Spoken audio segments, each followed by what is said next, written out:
Well, hello guys, and welcome back to another Star vs. the Forces of Evil review. In this episode, we'll be taking a look at part 3 of the Battle for Muni. The episodes are Puddle Defenders and King Ludo. Okay, we're finally back in episodes I like. Well, again, I don't really have a... They were just okay episodes, honestly, the last two. But let's not waste any time. We're getting closer to the finale here. Let's just get into it. So, Puddle Defenders. Ooh. It starts off, they're at the sanctuary, right, where we left off. And the magic well is basically flooding and covering them in this black, goopy oil, tar, whatever the hell it's supposed to be. And they try to escape, but all the doors are locked. They can't get out. So Star bursts a hole in it, but for some reason when she does, all the tar reacts weird. It starts to glow, and the hole is pretty big. But they are able to escape, and the High Magic Commission is stuck inside there, so who knows what'll happen to them.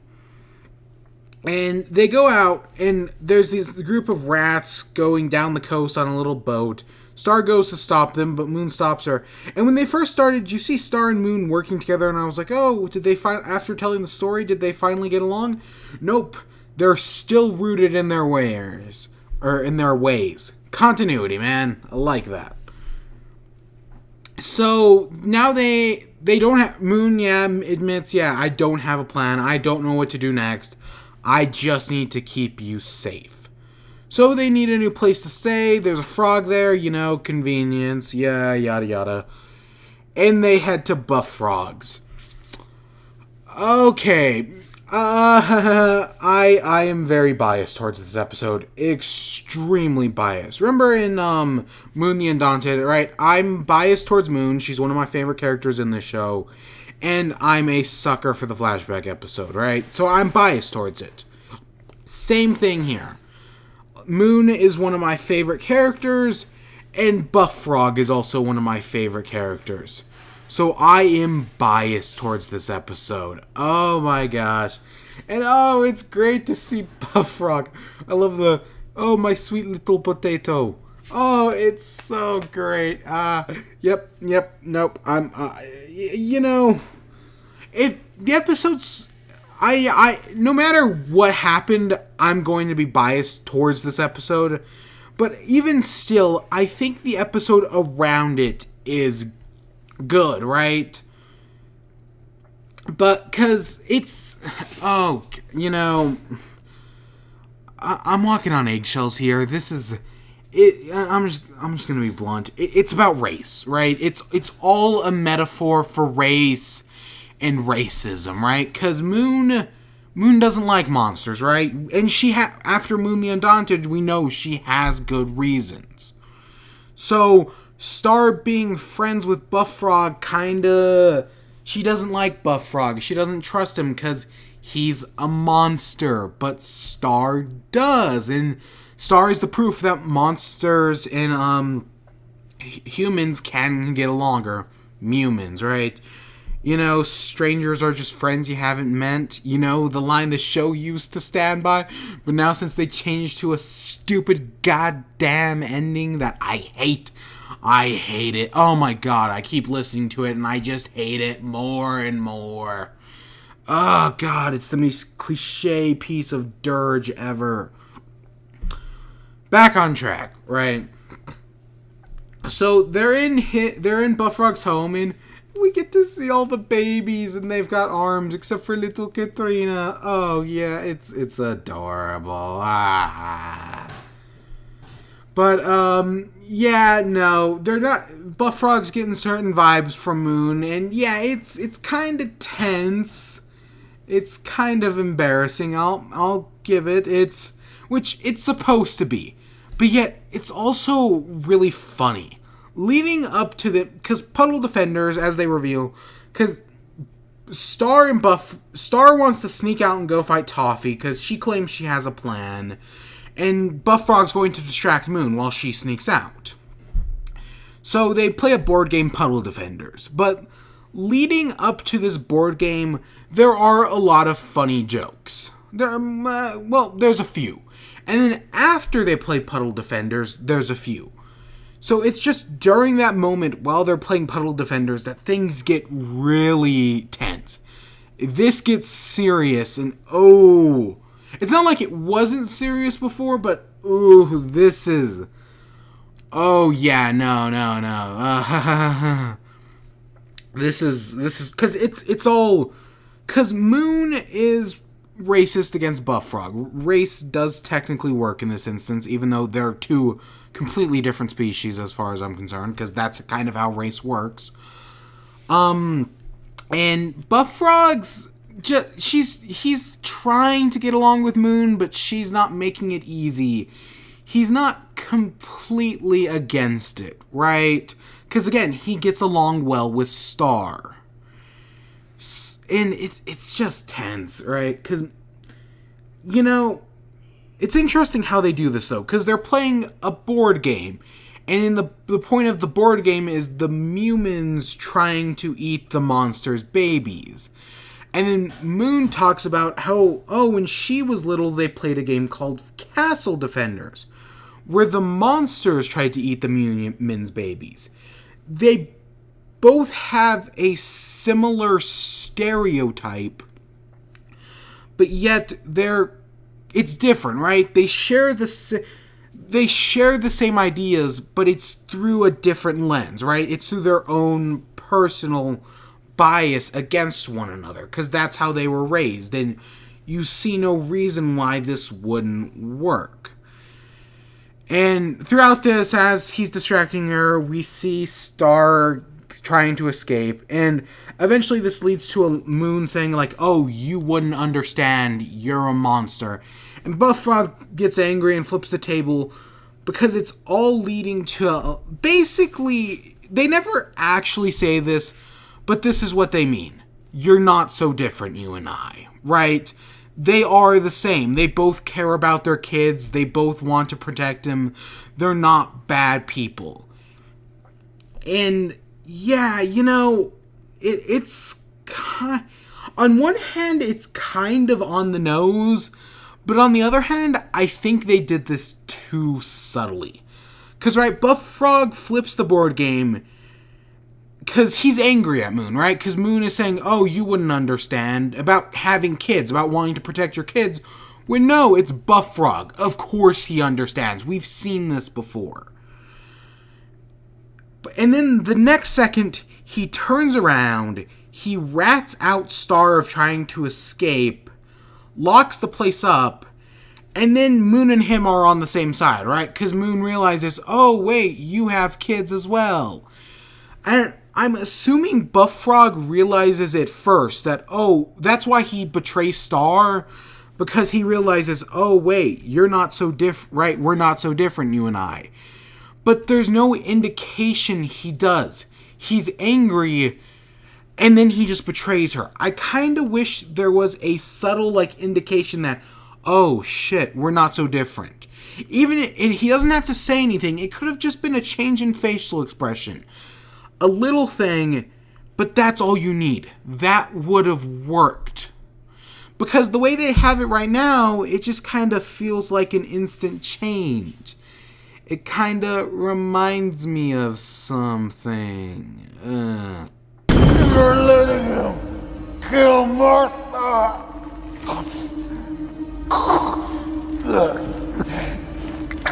What does that mean? Why did you say that name? But moving on, Star is ratted out. She ends up being locked. Go to her room because now Moon and Buff Frog are getting along because they're both parents.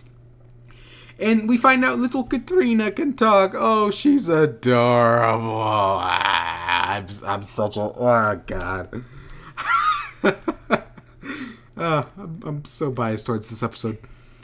But, they eventually... We see in the way that... I'm assuming from the way Katrina talks and to the way to what she says, they have spent a lot of time with Star. Because she talks about, because they have an escape tunnel, and they say that, the reason they have it is because sometimes they gotta go to the club. That is so something Star would say. That's gotta be how they're doing it, is that they have spent a lot of time with Star. Because, gosh, that's great. And then she's the sensible one. Because Star admits that, she has no plan. She's not good with plans. She's just going to go out and try to kill Ludo, right? Horrible plan, or, Toffee. And Katrina's like, that's a horrible idea. You are going to die. Okay. Again, after we get the tense Puddle defenders, it becomes funny again. It's a good delivery because it's the little babby voice, and yeah, that's where the episode ends. It's it is tense at moments, but it needs to be tense. It is dealing with a heavy-handed issue, and for the most part, it does it well. And I really like this episode. I'm biased. I'll fully admit it, but. It's great. It's still, I still think, even without my bias, there are some jokes in the issues they're covering they do with just enough tact. Well, yeah, to make it still a good episode, right? And then we got the other one, King Ludo. This episode is just comedy, right? I think this one is really funny. That's basically all it has going for it. And I'm glad we have an episode like this. Because what I think it's trying to do is we've got the serious episode of Puddle Defenders, and now we've got a more lighthearted episode in King Ludo before we get to the next episode, Toffee, which is very serious, I'm assuming. I could be wrong, but I think shit's gonna go down. Let's just say I've been around the block a few times. I think I know what's going to happen at this point. But so it starts off right. Toffee has taken over the Mumin Castle. He's taken over the city that surrounds him. Right. He's getting rid of all of River stuff, throwing it out into the dump. And he's trying to sell his own merchandise, the King Ludo stuff, which I like the shop vendor, because we only see her for I don't know, maybe 20, 30 seconds. And yet, I don't know, because she's the one person who kind of feels on Ludo's side, but yet she's still telling, him the truth, right? She's like, your merchandise isn't selling well. You don't look that good. I'm trying my hardest here, though. In a few seconds, they do a great job at humanizing her. And there's also these other people who are like, yeah, nobody likes you. We all hate you. Which, yeah, so Ludo's not well liked as king. Of course he's not. But he wants people to like him, because that's the type of guy Ludo is. So he goes to River, and he's like, make them like me. And of course River's like, no, I won't. Which, I think I would have liked the line better without Marco and the King if he said, I can't make them like you. They don't even like me. I think that would have been funnier, but that's just my opinion. This episode is still riddled with a lot of great jokes. But Ludo gives them 24 hours, and not every joke hits, okay? A few do, a few don't. The one with him putting the thing on the key on with butter, I don't think does. But it's there to set up the plot device of the butter, which is how they use to escape the cuffs. Right? So, Marco eventually crawls through the vents, because I like the line, this is a dungeon, not a torture chamber. Which, okay, that's something I'm really starting to notice in the special. The inconsistent technology. On some hands, they have vents, right? They have modern-day air conditioning, and they have modern-day vending machines, but yet they're still fighting with axes and swords and the likes of that. It's kind of inconsistent. It's not too big of an issue. It's just something I kind of noticed upon rewatching this one. But eventually, he goes to sneak into Ludo's room, and instead he finds the artists in there. and they eventually escape into the vents. You got the songster, Robariot, a jester who I don't remember its name, or her name, and the mime who is freaking hysterical. And it's not always what the mime does, it's what happens around the mime. It's what people say to the mime that makes her so funny. Right? Oh my god, it's great. The mime is great. And I didn't I don't care for mimes, so I didn't expect this, but nope, great. And then you got the other Robarian and the Jester. Because they're artists, right? They're all about criticizing. Oh, my witty, my thought out lyrics. Oh, I use fart jokes to push social commentary. They're stereotypical kind of assholeless artists, and they work. They're good, because we've already seen some of Robarian as the tortured artist. And I think we saw the Jester last episode in Marco and the King, and we've probably seen the mime at some point. Probably, maybe even in Marco and the King.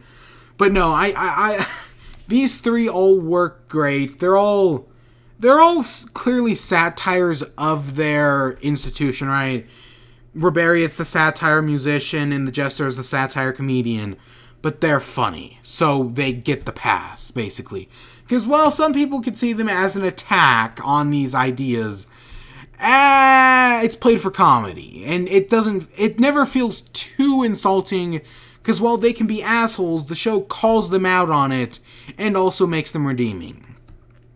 So that rant over. Marco goes to get the key from Ludo, but instead accidentally wakes him up, so the artists start kissing his ass, and put on a little show about how great King Ludo is, and how he's here to save us all from tyranny or some dribble like that. And it's also pretty good, because eventually the Jester and Robariot get in a fight, and they are able to steal the key, but it's funny because they're like, no, oh yeah, we're pretty good at acting, but no, we seriously hate each other. It's funny. This episode is just really funny.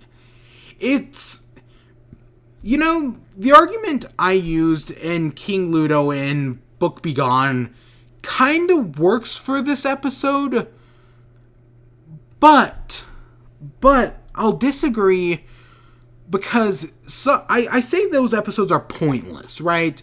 They don't really have much of a point. Besides for the beginning and the end, there's nothing really to the middle. It's just filler content to get us to that end. And I feel like it was a waste of my time. But this episode has comedy. This one is throwing a bunch of jokes out of you, but a good chunk of them stick. And that's a point. Comedy can be a point, especially because this show is kind of pinned as a comedy show. And I never thought that Marco and the King was funny. It didn't get me to laugh once. Book Be Gone had a few of them here and there. But that's part of the reason I think this episode works as well as it does.